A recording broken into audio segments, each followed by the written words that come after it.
ننګرهار ته له مرکزه راغلی پلاوی چې مشري د ملي امنیت شورا سیاسي او ټولنیزو چارو ستر سلاکار سرور احمدزی کوي د هسکې مینې ولسوالۍ په جوداري سیمه کې په یو جومات کې د شوي تروریستي پیښې د قربانیانو له کورنیو او قومي مشرانو سره ولیدل او د همکارۍ ژمنه یې وکړه. د هسکې مینې ولسوالۍ او د جوداري سیمې قومي مشرانو د ولسمشر غني له لوري د ټاکل شوي پلاوي وغوښتل چې په هسکې مینې کې شته کارونه او فعالیتونه په نشت حساب دي.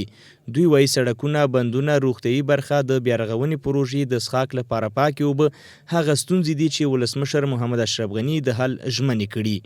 زموږ کورونه وران شوي دي، بل طرف ته خارجیانو چې په هغوی باندې کوم انداختونه کړي دي هغه زموږ د هغې له خوا نه زموږ کورونه وران شوي دي.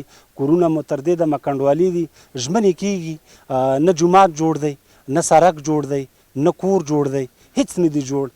اوس موږ دا امید لرو چې دغه مشکلات چې کوم موږ لرو دا ویجاړ کورونه پراته دي. اوس هم زیاتره خلک دلته جالبات او کابل کیمپ او مارکو ته نورو منطقو ته دوی مهاجر شوي دي، له همدې وجې نه چې دوی د استوګنې ځای نه لري.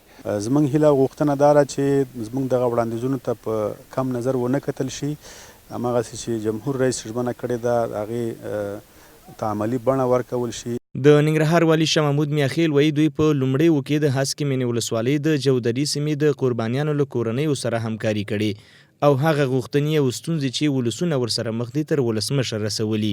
هغه سیمې چې ډېرې جنګ ځپلې دي واقعا هغه هلته کار کم شوی دی، په صحت کې، په تعلیم کې، سړک او نورو شیانو کې، نو دې زیاتې اړتیاوې لري. نو موږ لپاره امنیت هم اولویت دی او هغه بشري امنیت چې خلکو ته امکانات برابر شي دا هم موږ لپاره اولویت دی، ځکه چې امنیت او انکشاف دا سره تړلي دي.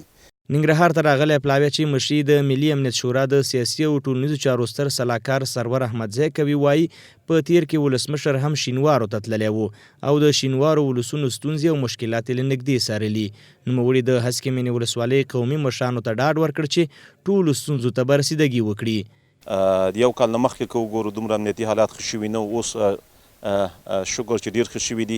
نو امنیت چې چیرته وي هلته کې بیا کار هم کېږي. هغه ژمنې چې شوې وې د رئیس جمهور په اداري امور دفتر کې یو خاص دفتر هم دې ته اوس جوړ شوی ده چې هغه ژمنې چې رئیس جمهور کړي دي هغه باید تعقیب شي. او زه روزانه وینم چې زموږ دفتر ته راځي، موږ وزارتونو سره تعقیبو چې هغه ژمنې چې رئیس جمهور کړي وي هغه کوم ځای ته رسېدلي دي.